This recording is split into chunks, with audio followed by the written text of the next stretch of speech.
Hello, ഹാഷിന്റെ റമലാൻ സീരീസിലേക്ക് എല്ലാവർക്കും സ്വാഗതം. ഇന്നധികം ഓയിലൊന്നും ഉപയോഗിക്കാതെ ഉണ്ടാക്കാവുന്ന ഒരു റെസിപ്പി ആയാലോ? അപ്പൊ നമ്മൾ ഇന്നിവിടെ ഇറച്ചി കേക്കാണ് തയ്യാറാക്കുന്നത്. ആദ്യം അതിനായിട്ടുള്ള മസാല തയ്യാറാക്കാം. അതിനായി ചൂടായ ഒരു പാനിലേക്ക് 1 ടേബിൾ സ്പൂൺ വെളിച്ചെണ്ണ ഒഴിക്കാം. ഇതിലേക്ക് 1/2 ടീസ്പൂൺ ഇഞ്ചി ചതച്ചതും 1/2 ടീസ്പൂൺ വെളുത്തുള്ളി ചതച്ചതും എരിവിനാവശ്യമായ പച്ചമുളക് ചെറുതായി കട്ട് ചെയ്തതും ചേർക്കാം. ഞാനിവിടെ 8 പച്ചമുളക് എടുത്തിട്ടുണ്ട്. ഇതിന്റെ പച്ചമണം ഒന്ന് മാറി വരുമ്പോൾ ഇതിലേക്ക് സവാള ചേർക്കാം.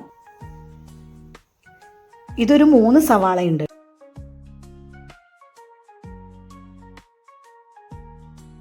സവാള പെട്ടെന്നൊന്ന് വാടാൻ വേണ്ടി അല്പം ഉപ്പ് ചേർക്കുന്നുണ്ട്.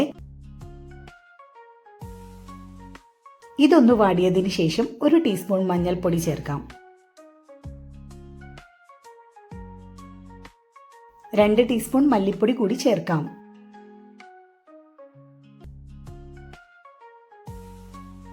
ഇതൊന്ന് നന്നായി വഴറ്റിയെടുക്കാം.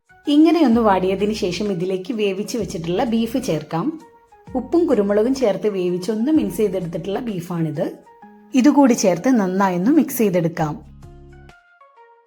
ഇതിലേക്ക് മല്ലിയിലയും കറിവേപ്പിലയും ചെറുതായി അരിഞ്ഞതും കൂടി ചേർക്കാം. എന്നിട്ട് ഒന്നുകൂടെ മിക്സ് ചെയ്തെടുക്കാം. ഇറച്ചിക്കേക്കിന് വേണ്ടിയിട്ടുള്ള മസാല ഇവിടെ തയ്യാറായിട്ടുണ്ട്. ഇതൊന്ന് ചൂടാറാൻ വേണ്ടി മാറ്റിവെക്കാം. ഞാനിവിടെ 15 മുട്ട ഉപയോഗിച്ചിട്ടാണ് ഇന്ന് കേക്ക് ഉണ്ടാക്കുന്നത്. അത്രയും മുട്ടയിലേക്ക് വേണ്ട മസാലയാണ് നേരത്തെ നമ്മൾ തയ്യാറാക്കിയിട്ടുള്ളത്. കേക്ക് ഉണ്ടാക്കാൻ ഉപയോഗിക്കുന്ന പാത്രത്തിന്റെ വലുപ്പത്തിനനുസരിച്ച് മുട്ട എടുത്താൽ മതി. അതിനനുസരിച്ച് മസാലയുടെ അളവും കുറയ്ക്കാം. ഇതിലേക്ക് 1 ടീസ്പൂൺ ഉപ്പ്, 1 ടീസ്പൂൺ ഗരം മസാല, ചെറുതായി കട്ട് ചെയ്ത മല്ലിയില എന്നിവ ചേർത്ത് നന്നായി ഒന്ന് ബീറ്റ് ചെയ്യാം.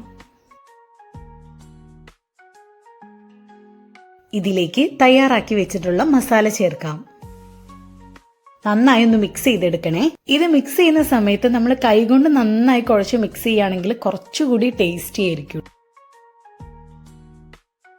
ഇനി ഒരു പാൻ ചൂടായതിനു ശേഷം 2 ടീസ്പൂൺ നെയ്യ് ഒഴിച്ച് പാത്രത്തിന്റെ എല്ലാ ഭാഗങ്ങളിലും ഒന്ന് പരത്തിയെടുക്കാം. ഇതിലേക്ക് തയ്യാറാക്കി വെച്ചിരിക്കുന്ന മിക്സ് ഒഴിക്കാം. മൂടി വെച്ച് ചെറിയ തീയിൽ 20 മിനിറ്റ് വേവിച്ചെടുക്കാം.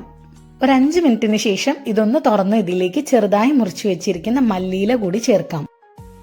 ഈസി ആയിട്ട് തയ്യാറാക്കാവുന്നതും രുചികരവുമായിട്ടുള്ള ഇറച്ചി കേക്ക് ഇവിടെ തയ്യാറായിട്ടുണ്ട്. അപ്പൊ എല്ലാവരും ഒന്ന് ട്രൈ ചെയ്ത് നോക്കിയിട്ട് ലൈക്ക് ചെയ്യണേ. വീഡിയോ ഇഷ്ടമായ കമന്റ് ചെയ്യാനും ഷെയർ ചെയ്യാനും സബ്സ്ക്രൈബ് ചെയ്യാനും മറക്കരുതേ.